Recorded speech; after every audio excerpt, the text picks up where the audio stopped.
मध्य प्रदेश के विजयपुर विधानसभा सीट के उपचुनाव में बीजेपी को मिली हार के 15 दिन बाद पार्टी को क्यों बताना पड़ रहा है कि ज्योतिरादित्य सिंधिया का जनसंघ से लेकर बीजेपी तक पारिवारिक नाता रहा है। और आखिर क्यों पार्टी को ये कहना पड़ रहा है कि ज्योतिरादित्य सिंधिया सीनियर लीडर और पार्टी के सम्मानित नेता हैं। और आखिर क्यों मुख्यमंत्री मोहन यादव को सिंधिया के घर जाकर उन्हें शॉल पहनाना पड़ रहा है। इस खबर को विस्तार से समझ लीजिए। नमस्कार, मैं हूं अनुराग श्रीवास्तव और आप देख रहे हैं लोकमत हिंदी।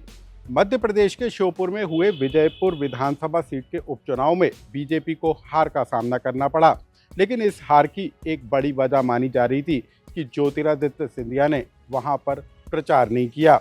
जब इस सवाल को ज्योतिरादित्य सिंधिया से मीडिया ने पूछा तो सिंधिया ने कहा यदि उनको बुलाया जाता तो वो जरूर जाते।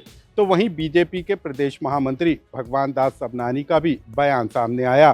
सबनानी ने कहा कि उनको बुलाया तो गया था लेकिन वो व्यस्त थे। लेकिन इन तमाम बयानों के बीच में हम आपको बता दें कि ज्योतिरादित्य सिंधिया के प्रचार पर नहीं बुलाने को लेकर खासा विवाद हुआ, बवाल भी मचा और मीडिया की सुर्खियां भी बना।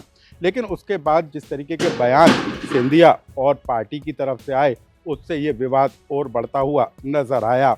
और अब विजयपुर विधानसभा उपचुनाव के नतीजे के 15 दिन बाद पार्टी ने पूरे मामले को थामने की कोशिश की है। पार्टी की तरफ से बयान निकल कर आया है कि ज्योतिरादित्य सिंधिया पार्टी के सीनियर नेता हैं और सिंधिया परिवार का जनसंघ से लेकर बीजेपी तक पारिवारिक नाता रहा है। दरअसल क्या हुआ था, इस पूरे विवाद को पहले बयानों के जरिए समझ लीजिए। कैसे ज्योतिरादित्य सिंधिया ने चुनाव प्रचार में नहीं बुलाने जाने को लेकर सवाल उठाया और फिर बीजेपी के नेता ने ही बता दिया कि कैसे सिंधिया व्यस्त थे और इसी वजह से वो चुनाव प्रचार में नहीं पहुंचे। क्या कहना था दोनों नेताओं का, पहले आप उसको सुन लीजिए। लोगों का कहना है कि महाराष्ट्र के ना जाने से ऐसा हुआ। उसमें हमें चिंतन करना होगा।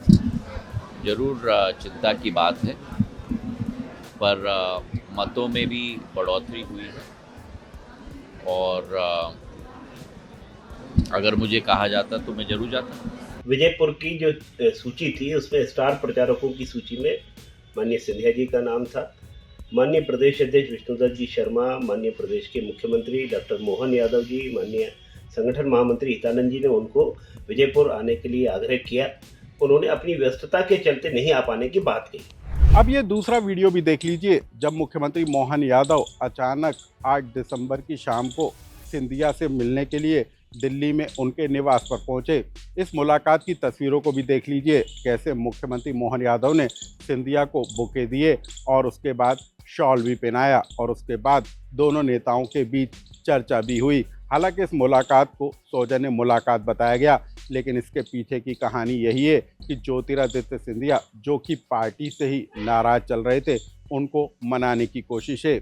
एक और खबर को जान लीजिए। बीते दिनों ज्योतिरादित्य सिंधिया का लोकसभा में कांग्रेस पार्टी के अध्यक्ष मल्लिकार्जुन खड़गे और राहुल गांधी के साथ एक तस्वीर जमकर वायरल हो रही थी और इस बीच बीजेपी से सिंधिया की नाराजगी की खबर निकल कर सामने आई। ये तमाम जो वाक़या हैं वो एक के बाद एक जुड़ते चले गए और अब पार्टी ने इस विवाद को थामने की कोशिश की है। और यही वजह रही कि विजयपुर विधानसभा सीट के उपचुनाव के नतीजों के 15 दिन बाद पार्टी ने इस पूरे मामले में सफाई जारी की। तो वहीं मुख्यमंत्री मोहन यादव ने दिल्ली में सिंधिया से सौजन्य मुलाकात की। इस खबर से जुड़ा यदि कोई कमेंट्स हो तो हमें कमेंट्स बॉक्स में लिखकर ज़रूर बताएं।